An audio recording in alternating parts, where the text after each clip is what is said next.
People forget now that the border has been secure for actually 7 months. Think of it, more. And they don't mention the border anymore. Nobody talks about the border. They talk about affordability, and we're the ones that are bringing the prices down. We were given the worst inflation in our country's history, and we're bringing the prices down.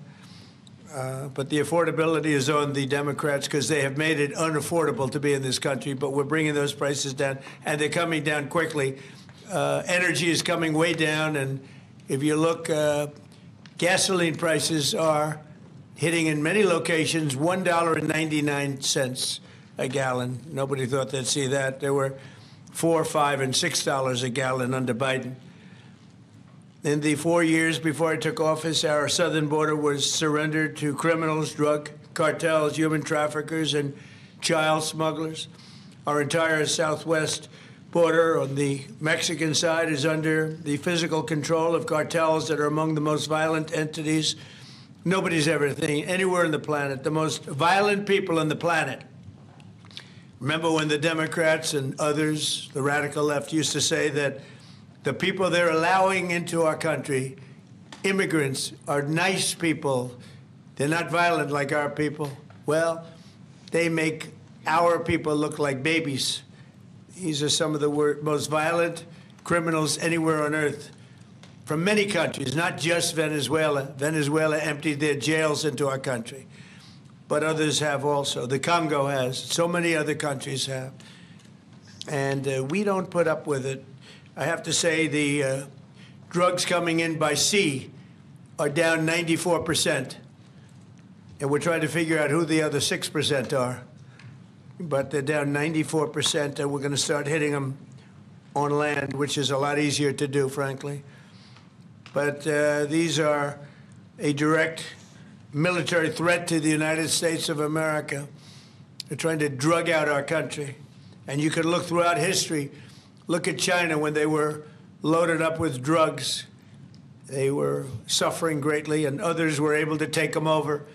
And other countries also. They're trying to drug out our country, and we're reversing it rapidly, actually. But with the help of our great service members, we've stopped the invasion in its tracks, and we're dismantling the cartels very rapidly. And they are being declared enemies of the United States of America. They have been so declared, legally declared. More than 25,000 warriors have served in this historic operation. It is indeed an incredible and historic operation. And we've never done anything so effectively, and we've had a lot of victories. They've spent night and day enduring scorching hot and bitter cold, and they've given up their holidays and their working with the officers of Customs and Border Protection. Our armed forces have already conducted nearly 13,000 patrols along the border, and today we give these great warriors the recognition that they have earned, and they have really earned it. The military component of our border security efforts is just the beginning. We're also designating the drug cartels as foreign terrorist organizations, a big deal from a legal standpoint and military standpoint. We've ended catch and release, and we endured and ensured that anyone who sets foot across our border illegally is intercepted, arrested, and immediately deported, or if they're really bad, they're put into prison because we don't want to ever take a chance if they come back. As a result, illegal border crossings have plummeted to the lowest level ever recorded in the history of our country. Think of that. In the history of our country, you can all be very proud. For the past 7 months, 0 illegal aliens have been admitted to the United States of America. We inherited the worst border in the history of our country, one of the worst borders, I would say, in the world. I can't imagine any border in the world being worse when they allowed 25 million people to come in. And again, many of these people are gang members and from prisons and jails, from mental institutions and insane asylums. And some of the worst people on earth they allowed to come into our country. We're getting a lot of them out. We've made a big dent. And the self-deportation is something nobody talks about, but literally millions of people are self-deporting because they don't want to be captured. Once they're captured, they don't have the chance to self-deport. And they never have the chance to come back into our country. We inherited that border from an incompetent administration and turned it into the strongest border in the history of our country. So we took the worst border in the history of our country, and in a period of 2 months, we turned it into the strongest border in the history of our country. During this time, we've also achieved a 50% drop in the amount of fentanyl coming across the border, and China is working with us very closely in bringing down the number and the amount of fentanyl that's being shipped. You know, fentanyl is very bad when you mix it with certain ingredients, but it also is very important for medicine, for anesthesia, various other things. I want people to understand that. It's not made necessarily for bad. When it's mixed with certain things, it becomes bad.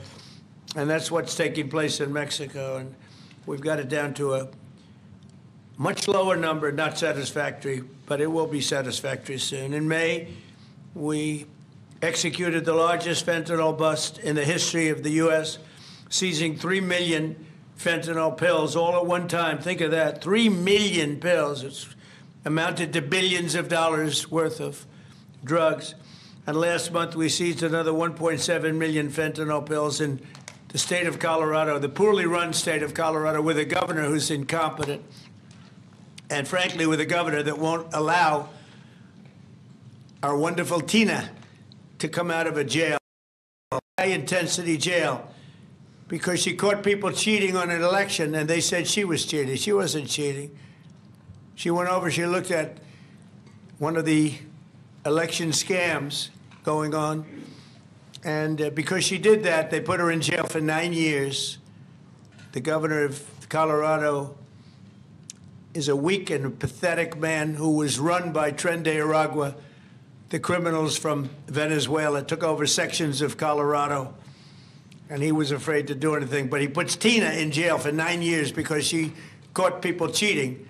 And when she walked over and got involved in it, they said she was cheating. She wasn't cheating. She caught people cheating on the election, 2020, along with a lot of other people that cheated on that election. You'll see that coming out more and more.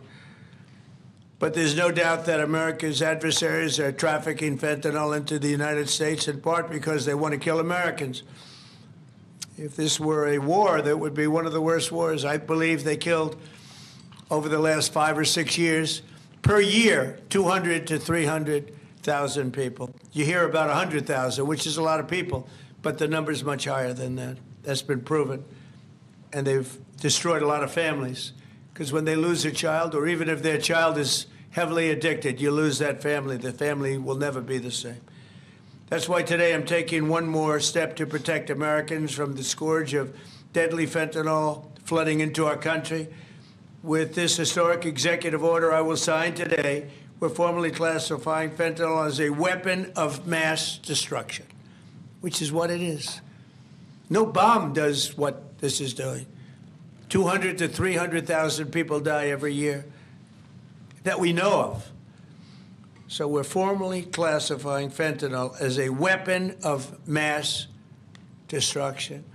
But before I sign the fentanyl order, we will pin these great service members with their medals. And here today are the first 13 warriors who will receive the Mexican Border Defense Medal, which is a big deal. First, I'd like to ask Secretary Hegseth and Chairman Kane to say a few words. I'd like to have Tom Homan come up, please, if you would, say a few words. And I want to thank all of the people, Pam and everybody, Stephen Miller, great Stephen Miller, what a job he's doing, for being here. Thank you both. Appreciate it very much. We have so many great people here. But I do want to ask Tom to say a few words also. So, Pete, why don't you start it off, please? Thank you. Mr. President, thank you. I would echo what you said. This has been a team effort from the beginning. Tom Homan, Terry Cole, Stephen Miller, Pam Bondi, Christy Nome, Customs and Border Patrol, Protection. It has been one team, one mission to get 100% operational control of the southern border. You want to talk about America First, peace through strength and common sense? It all manifests in one basic phrase down there. Border security is national security. And we had the task of 100% control, and because of these men and women back here, we've achieved that. Nobody is crossing the southern border. And I want to give a big shout out to our Northern Command, General Guillot. From day one, our department didn't look at the border this way before you. Joe Biden allowed an invasion of this country. Tens of millions of people, drugs, gangs, violence, and the military jumped to it on day one with our partners. Ultimately, it was incredible Americans. There's 13 up here with us today. They all represent about 2,000 people who've served at the border so far. So 25,000 Americans qualify for this Mexican National Defense Border Medal that we're announcing today. And what's cool about this medal, it was actually first given out in 1918. So we're reviving an old medal that existed, was given to men and women who defended the southern border. We found out about it. We used the exact same foundry with the exact same imagery, same color, same medal, same everything. So our men and women will be wearing that very same medal as Americans 100 years before who were asked to defend the sovereignty of our country. President Trump was elected to do that.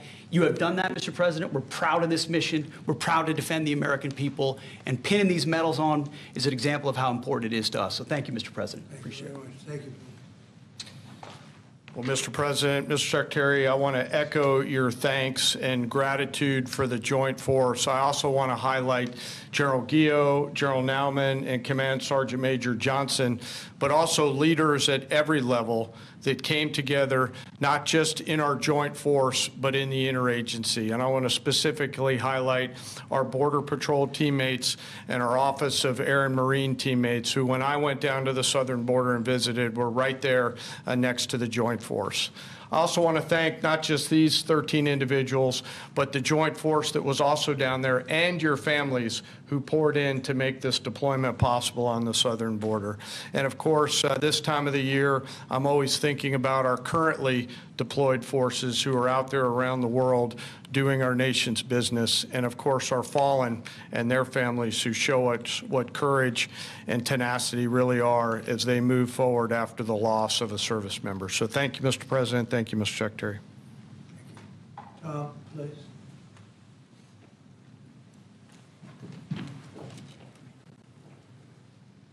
You know, it's always an honor for me to be in the Oval Office with the greatest president of my lifetime. Yes, I said it, and I meant it. You know, I just got home last night. I toured the border in California, Arizona, and Texas. I did it in a four-wheel drive. I did it on the river. I did it from the air. Hundreds upon hundreds of miles of border. I didn't see one illegal alien. Not a single one. I've done this since 1984. I worked for 6 different presidents. No one's done more than President Trump. What he has done is gave us the most secure border in the history of this nation. Hard to stop. I went to hundreds of miles of border and didn't see one illegal alien. Incredible, considering the Biden administration, we had 10, 12,000 a day, most released in the United States. I'm proud to be with these patriots behind me. I'm already proud to be in the Oval Office of the President, but being with these heroes, I met some of these soldiers down on the border. And actually, a shout out to Fort Drum, New York. We got some 10th Mountain Division here, so Elise Stefanik, Claudia Tennant, we all love Fort Drum and the 10th Mountain. So look, this is a game changer. I want to make something perfectly clear, because we get attacked all the time being inhumane. The Biden administration is much more humane. It's a bunch of crap.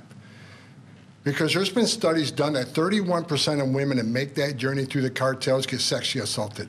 They get raped. And not just the women, children too. I've done numerous investigations in that. Sex trafficking was at historic highs with that open border. Fentanyl, historic highs that killed 250,000 Americans. No inspector terrorists that came across the border. Record, historic. What happened under the Biden administration was the most inhumane thing I've seen in my lifetime. Now that the border is 96% decline, 96% less people are coming, how many women aren't being raped? How many children aren't dying making that journey? How many women and children aren't being sex trafficked into this country every day? How many known suspected terrorists aren't just walking across that border? President Trump and this administration is saving thousands of lives every month. Hard stop.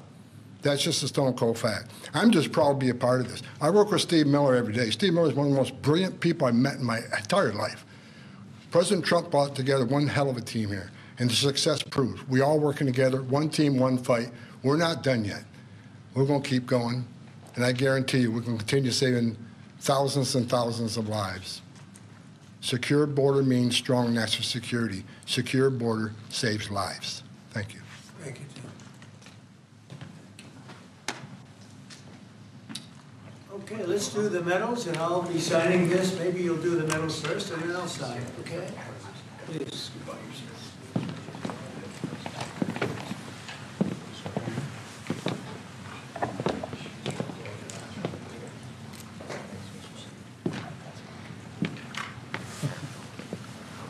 Nice medal. It's not bad.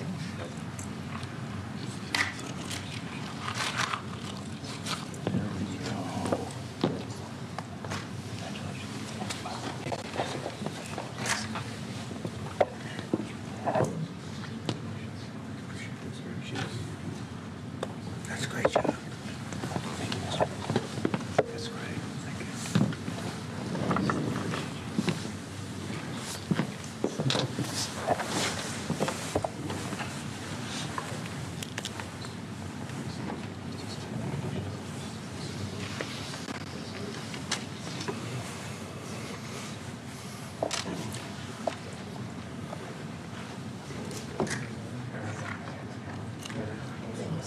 Great job.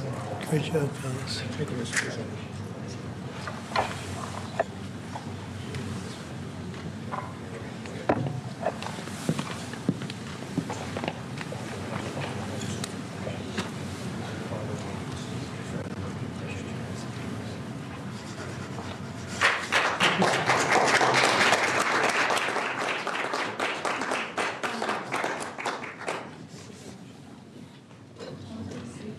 No auto pen. None, ever. We don't like auto pens, right? We don't like auto pens. How about gathering around me, and we'll hold this up. Congratulations, it's an amazing job. Come on around, come on around. Let's take a good picture.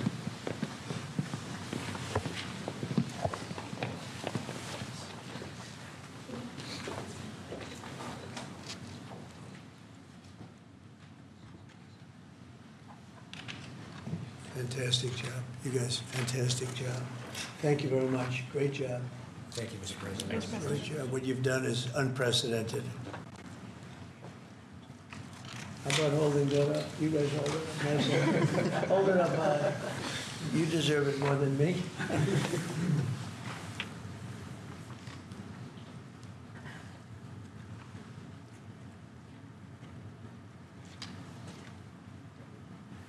So I'm going to give you another medal, though, that may be more beautiful. I'm not sure it means as much, but it's really good, okay? This is gun medal. This is the one the military loves. So we're going to start, okay? Thank you, Mr. President. Thank you, dear. Here you go. Thank you, Mr. President. Thank you, Mr. President. Pretty nice. Want to compare it? Let me see, compare it. Let me see how that looks. I don't know. That looks pretty good. Thank you, Mr. But President. that means something very special. Thank you, Mr. President. Thank you. Thanks, Mr. President.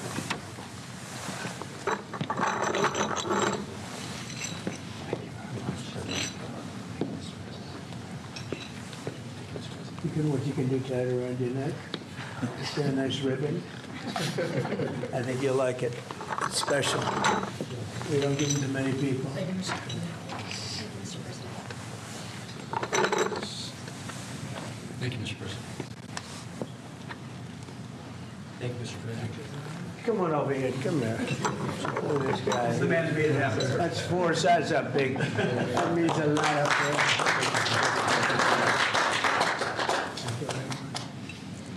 Hey, General, come on over here, even though you have one. I gave him one. No, this general right here, General Raisin Cage. He's a great general. Thank you very much. Thank you. Well, thank you very much, everybody. It's an honor. This is a fantastic moment. I haven't done this before. And the job they've done on the border is unthinkable. What they left us with, that they would have open borders with millions of people, 25 million people, probably more than that, pouring into our border, totally unchecked and unvetted. Now we have the opposite. And we want people in our country, but they have to come in legally. And they know that, and they know they're not getting through, so now they don't even try.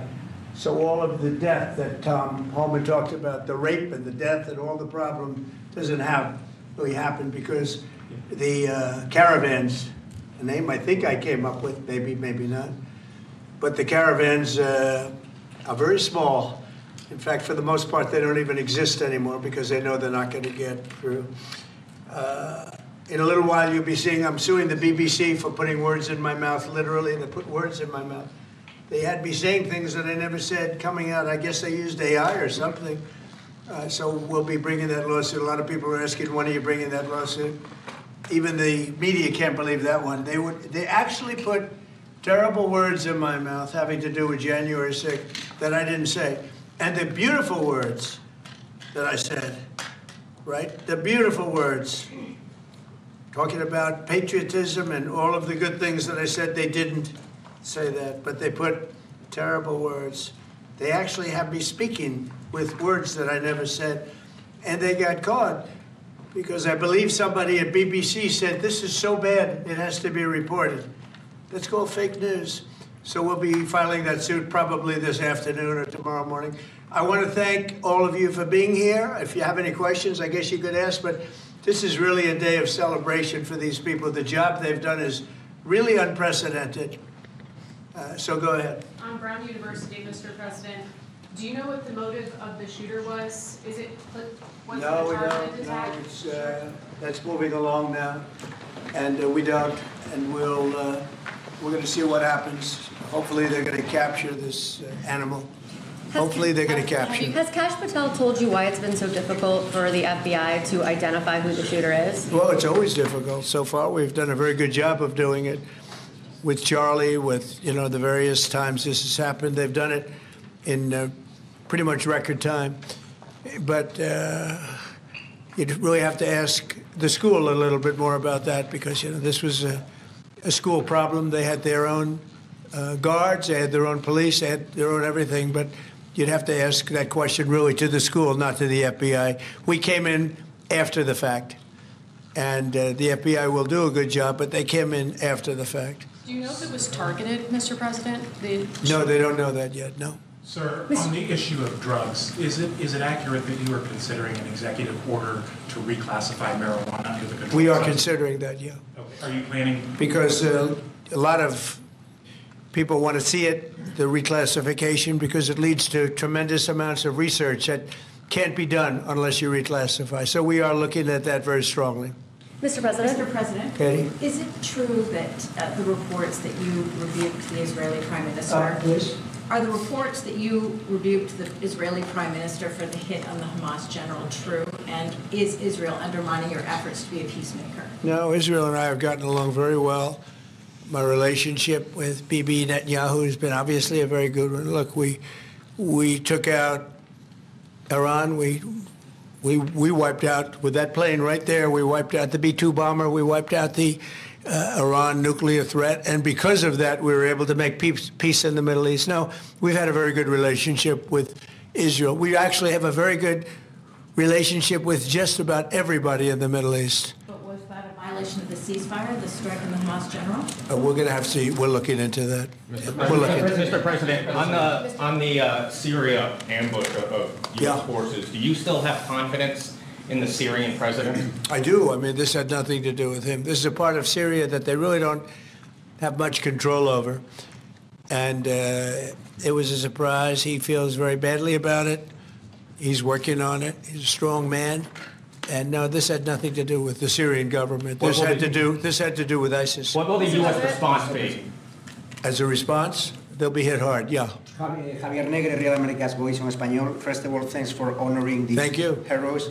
The communists have lost Chile. The pro-Trump candidate, José Antonio Caz, won the elections. Do you think this right-wing wave in the Spanish War is due to your influence? Well, we just had a good one in Honduras, as you know. Had a great election there. I endorsed somebody that was not leading, and he won the election.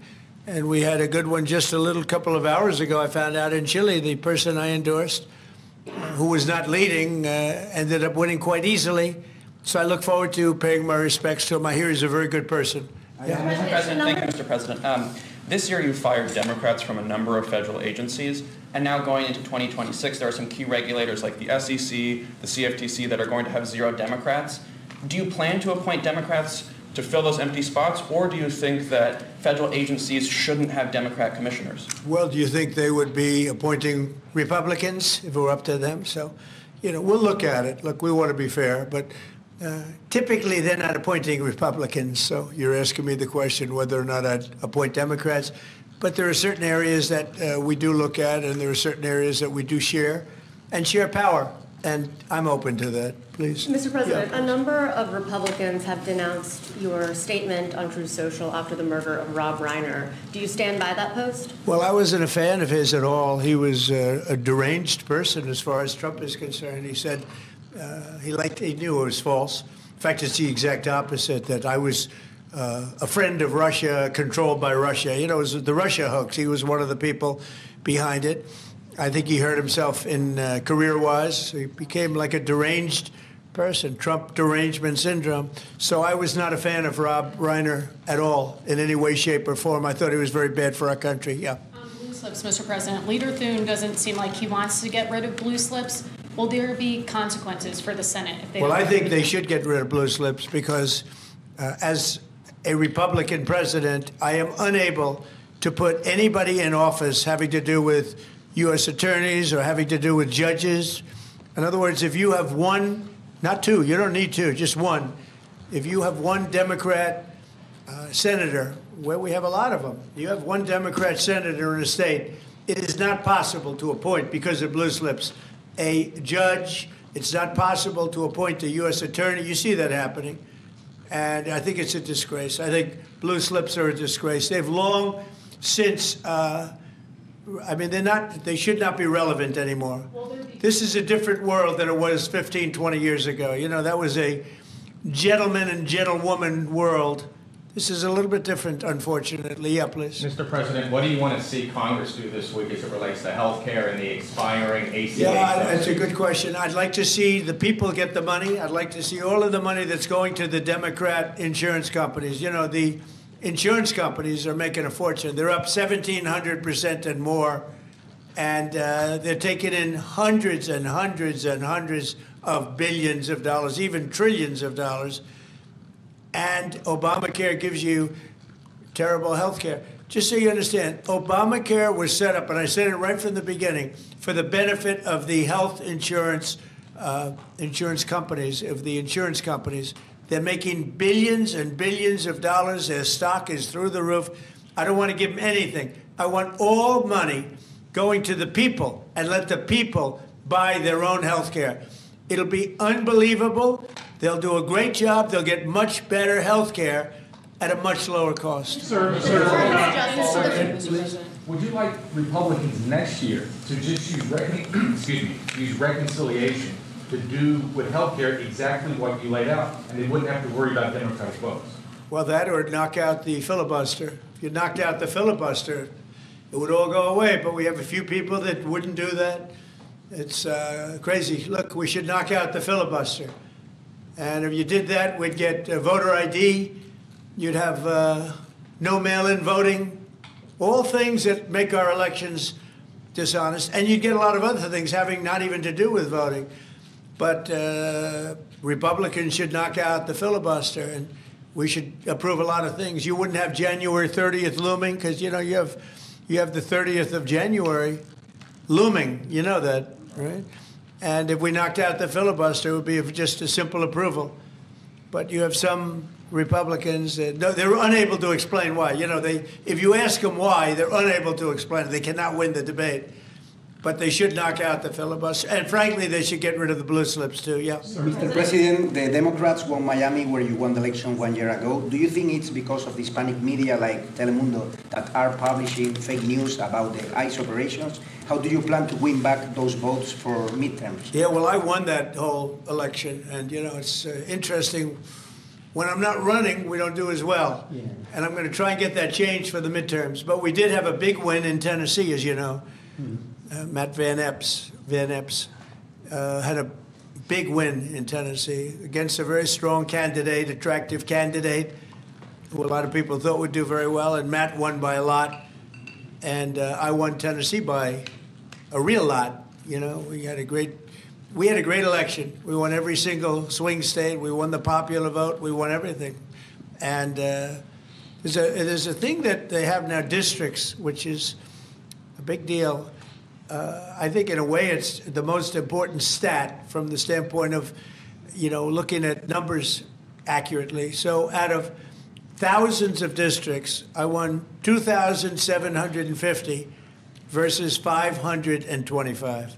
Think of that, 2,750 versus 525. It was great.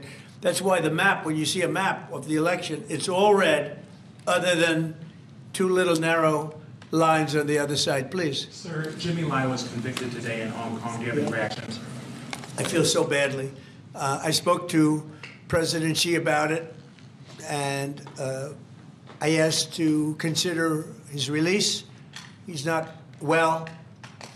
He's an older man, and he's not well. So I did put that request out. We'll see what happens. Okay? Yeah, please, Katie. Question about Ukraine. Now that the meetings in Berlin have wrapped up with Zelensky, is there a timetable for going to Moscow? Is a delegation going? Well, I think that the delegation is largely there right now, actually. They're in Europe, and they met with those people that I called out before, the various countries, plus some others. They want to see it end, Katie. They want to see it end. They all. I want to see it end. They want to see it end.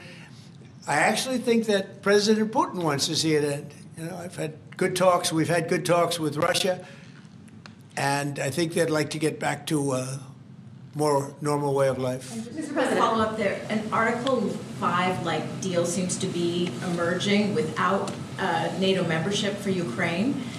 If such a security guarantee is offered, what incentive is there for Ukraine to give up any sort of territory? Well, look, you have, well, they've already lost the territory, you know, to be honest. I mean, the territory is lost. But in terms of security guarantee, we're working with Europe on it. Europe would be a big part of that. And we're working on the security guarantees so the war doesn't start up again. We don't want to have a war start up again. You know, as I said, with Thailand and Cambodia, two people I get along with great. And I dealt with them, and I called them, and I said, look, fellas, you got to relax. You got to take it easy. They lost. You know, they started the war again. I got it ended. And things like that are going to happen, war. There's nothing pretty about war, nothing good, and there's nothing you can do to predict what's going to happen. But I think we've made a lot of progress with respect to Russia and Ukraine. I hope.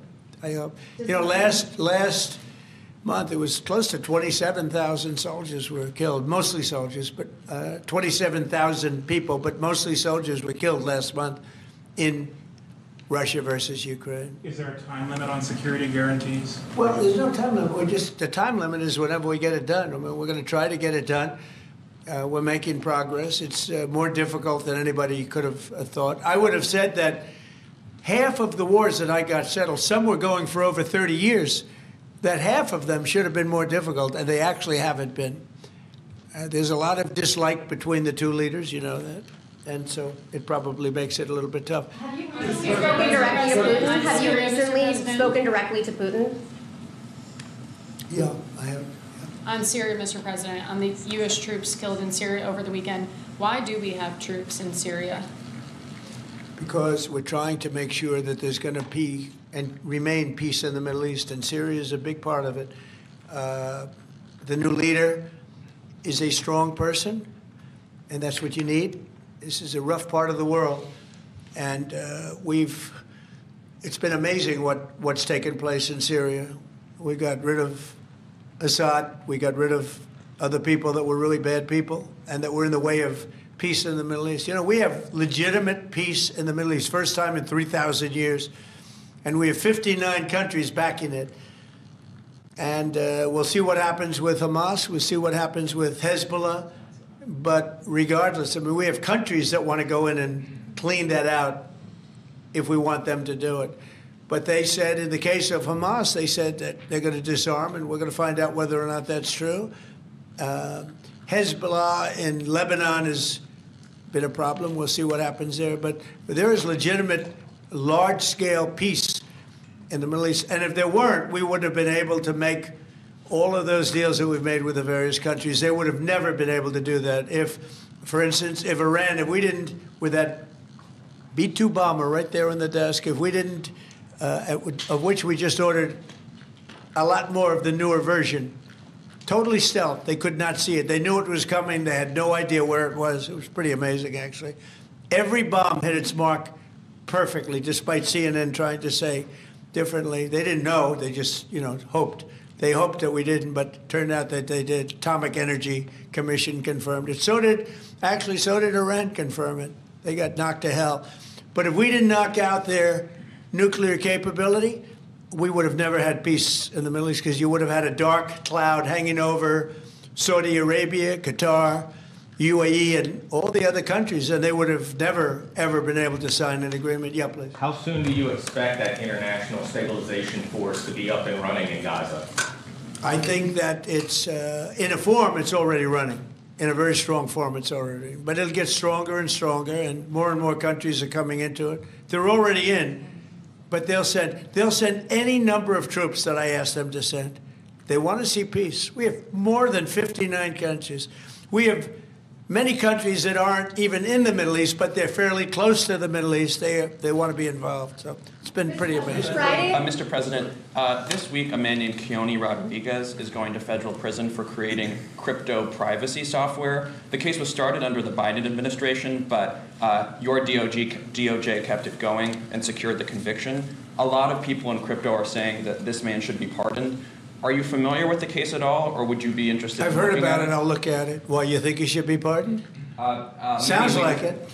Sounds like, based on your question. Many people in the Rodriguez, we'll look at that, Pam. Okay, let's take a look at it. You'll have to tell me. I don't know anything about it, but we'll take a look. On Friday, yeah, please. Mr. President, market analysts are calling for a Santa rally. Typically, it's 5 trading days going into Christmas. In the first 2 trading days in January, that's a sign of market optimism. Do you anticipate, along with the historical low gas prices, that continuing into the first quarter of next year? Well, we've had the greatest stock market in history, Brian. We have a stock market that's gone up 52 times to new highs during a 10-month period, my 10 months. My first 10 months, we set a record. 52 days, we had the highest stock market in history, including a day ago. And I didn't look today. Maybe it's up today, I don't know. But we had 52 altogether, and there's never been anything like it. And the reason are the tariffs have brought vast amounts of wealth into our country. That countries that have taken our car companies, those car companies are all coming back. The AI is coming at levels that nobody's ever seen before. That's going to be a massive industry. Without the tariffs, we wouldn't.